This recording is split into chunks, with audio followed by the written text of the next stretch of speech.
Okay बच्चों, हमने पिछले वीडियो में हमने प्राइवेटाइजेशन के बारे में बात की थी।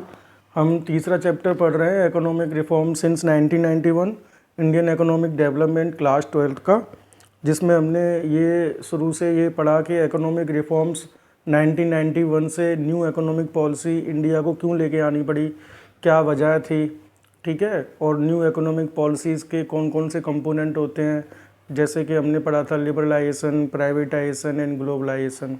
लिबरलाइजेशन में क्या किया इंडियन गवर्नमेंट ने, है ना। प्राइवेटाइजेशन में क्या किया। Now it is time to discuss about globalisation.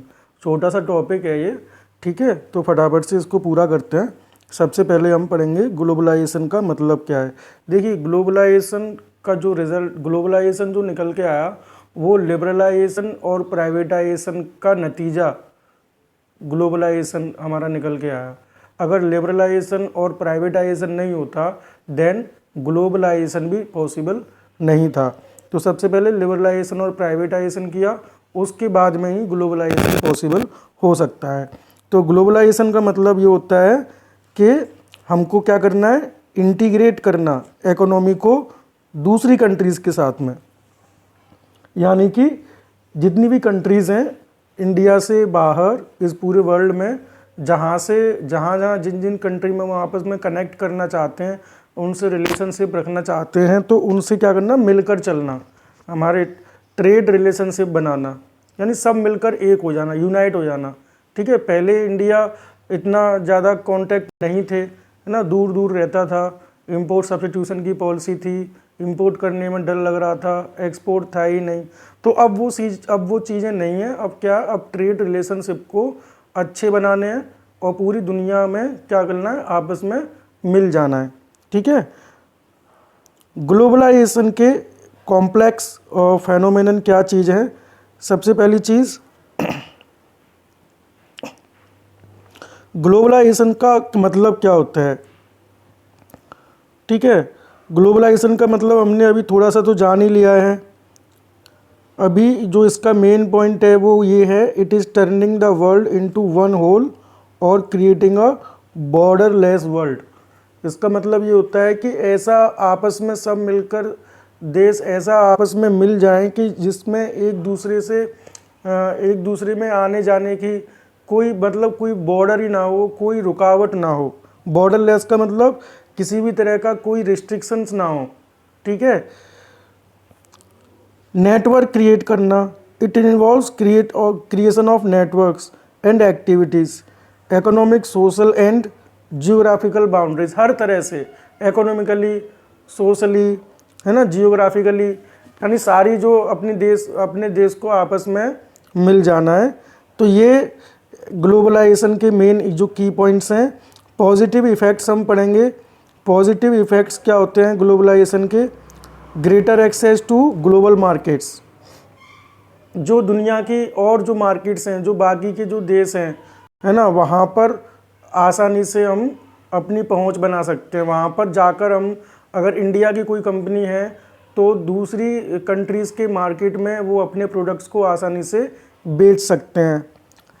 High technology, globalisation की वजह से टेक्नोलॉजी में इम्प्रूवमेंट होता है, जिसकी वजह से टेक्नोलॉजी में डे बाय डे इनोवेशंस आते हैं, नई नई टेक्नोलॉजी सामने आती हैं, नई नई चीज़ों का इन्वेंशन होता है।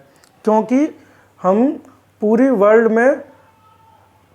में हम अपने प्रोडक्ट्स को शेयर करते हैं, तब हम जानते हैं कि कौन सी कंट्री में क्या टेक्नोलॉजी चल रही है, तो हम भी कोशिश करते हैं उसी टेक्नोलॉजी को एडॉप्ट करना।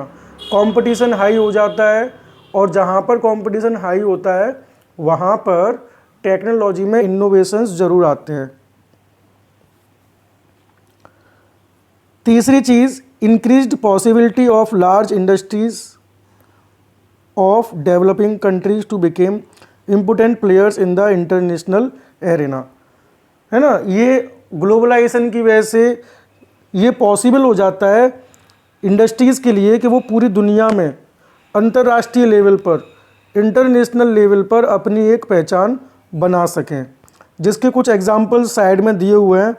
ग्लोबलाइजेशन की वजह से कई इंडियन कंपनीज ने दूसरी कंट्रीज़ में अपनी पहुंच बनाई है, जिसका एक एग्जांपल ONGC विदेश है। ये एक सब्सिडरी कंपनी है Indian public sector enterprise oil and natural gas corporation का, जिसका काम है ऑयल एंड गैस एक्सप्लोरेशन का। तो आज इसकी जो प्रोडक्शन है वो दुनिया के 16 देशों में है। आज इसका जो प्रोडक्शन हो रहा है वो दुनिया के 16 देशों में हो रहा है। टाटा स्टील जो कि इंडिया में 1907 में जो एस्टेब्लिश हुई थी, आज वो दुनिया की मतलब टॉप 10 ग्लोबल स्टील कंपनीज में आती है, जिसका काम दुनिया के 26 कंट्रीज़ में जिसका प्रोडक्शन चल रहा है। अपने प्रोडक्ट्स 50 देशों में अपने प्रोडक्ट्स बेचते हैं और करीब करीब इनके दूसरे देशों में 50,000 इनके एम्प्लॉयज़ हैं। तीसरा एग्जांपल HCL टेक्नोलॉजीज़ का। इंडिया की टॉप 5 IT कंपनीज़ में से एक कंपनी है HCL, जिसके 31 कंट्रीज़ में ऑफिसेज़ हैं और इंडिया से बाहर दूसरी कंट्रीज़ में इन्होंने 15,000 लोगों को एम्प्लॉयमेंट दिया हुआ है, यानी 15,000 लोगों को इन्होंने रोज़गार दिया हुआ है इंडिया से बाहर। तो ये देखो ग्लोबलाइजेशन की वजह से पॉसिबल हुआ। ग्लोबलाइजेशन की वजह से ये पॉसिबल हो पाया कि हम इंटरनेशनल लेवल पर अपनी पहुंच बना सकते हैं। ठीक है, now we are going to discuss negative effects of globalisation. Globalisation के नेगेटिव इफेक्ट्स क्या होते हैं? ग्लोबलाइजेशन के नेगेटिव इफेक्ट्स में एक नेगेटिव इफेक्ट्स तो आप खुद ही बता सकते हो। ग्लोबलाइजेशन की वजह से क्या होता है कि एक दूसरी कंट्रीज़ का जो कल्चर है वो एक दूसरी कंट्रीज़ में एंटर होता है। ठीक है, तो क्या होता है कि जैसे इंडिया में वेस्टर्न कल्चर है ना, ग्लोबलाइजेशन की वजह से तेज़ी से बढ़ा वेस्टर्न कल्चर, और वेस्टर्न कल्चर की वजह से कुछ नेगेटिव इफ़ेक्ट्स देखे गए। तो जो कि इंडिया की कल्चर के हिसाब से कुछ नेगेटिव रिजल्ट्स लेके आते हैं, जैसे हम अभी आज देखते हैं, अपने खाने पीने में भी देखते हैं, है ना, क्लॉथिंग में भी देखते हैं। तो काफ़ी हद तक एक वेस्टर्न कल्चर इंडिया में आ चुका है। ठीक है, नेगेटिव इफेक्ट्स का मतलब क्या होता है? देखिए, नेगेटिव इफेक्ट में सबसे पहले नेगेटिव इफेक्ट तो हम ये पढ़ेंगे कि जो डेवलप्ड कंट्रीज़ होती हैं वो क्या करती हैं, ग्लोबलाइजेशन की हेल्प से दूसरी कंट्रीज़ में अपने पैर जमाती हैं।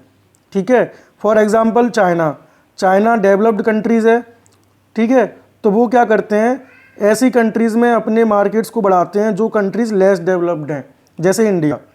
ठीक है, तो उससे क्या होता है कि इंडिया फॉर एग्जांपल, तो लेस डेवलप्ड कंट्रीज़ का जो कंट्रोल है, जो मार्केट है, वो फॉरेन कंपनीज़ के कंट्रोल में आता जाता है, जिससे क्या होता है, लोगों का वेलफेयर कम होता है, क्योंकि फॉरेन कंट्रीज़ इंडिया से इनकम जनरेट कर, तो लेस डेवलप्ड कंट्रीज से इनकम जनरेट करते हैं और अपनी कंट्रीज़ में उस इनकम को ट्रांसफ़र करते हैं, जिससे कि उस कंट्री के जो लेस डेवलप्ड कंट्री है उस कंट्री के लोगों का वेलफेयर जो है वो अफेक्ट होता है। ठीक है, दूसरा इसका जो नेगेटिव इम्पैक्ट है वो है ग्लोबलाइजेशन की वजह से लोगों के अंदर जो इकोनॉमिक डिस्पैरिटी है वो आ जाती है।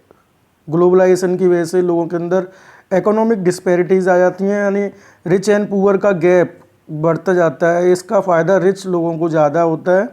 ठीक है, तीसरा इसका जो नेगेटिव इफेक्ट होगा वो होगा, it has increase the income and quality of consumption of only high income groups. जिन लोगों की इनकम ज़्यादा है उन्हीं की इनकम बढ़ी है इससे। ठीक है, और ग्रोथ जितनी भी हुई है उसका जो मेन कंट्रोल है वो कुछ सिलेक्टेड लोगों के हाथ में होता है। जैसे कुछ एरियाज़ हैं, सिलेक्टेड एरियाज़, जैसे टेलीकम्युनिकेशन, इंफॉर्मेशन टेक्नोलॉजी, ठीक है, information technology, finance, entertainment, travel and hospitality service, real estate, trade, rather than vital sector. यानी कि जो इम्पोर्टेंट सेक्टर है, एग्रीकल्चर है, इंडस्ट्री है,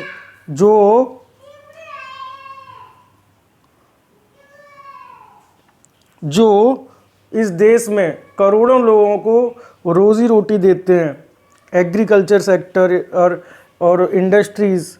ठीक है, तो वहाँ पर इसका ज़्यादा वो ग्रोथ नहीं देखा गया ग्लोबलाइजेशन की वजह से। तो ये नेगेटिव इफेक्ट्स में आप लिख सकते हो ग्लोबलाइजेशन के, ठीक है। इसके अलावा ये भी नहीं है कि ये सर्टेन इफेक्ट्स हैं नेगेटिव इफेक्ट्स, और भी नेगेटिव इफेक्ट्स इसके आप लिख सकते हो सोच के, एनालाइज करके। तो ग्लोबलाइजेशन के टॉपिक में हमको केवल बस इतना ही करना है इस चैप्टर में, ठीक है। अगला जो पार्ट होगा वो होगा कि अब जो इकोनॉमिक पॉलिसी जब शुरू कर दी 1991, तो उस इकोनॉमिक पॉलिसी से इंडिया ने क्या अचीव किया, कैसे परफॉर्म किया, तो अगले वीडियो में हम वो पढ़ेंगे।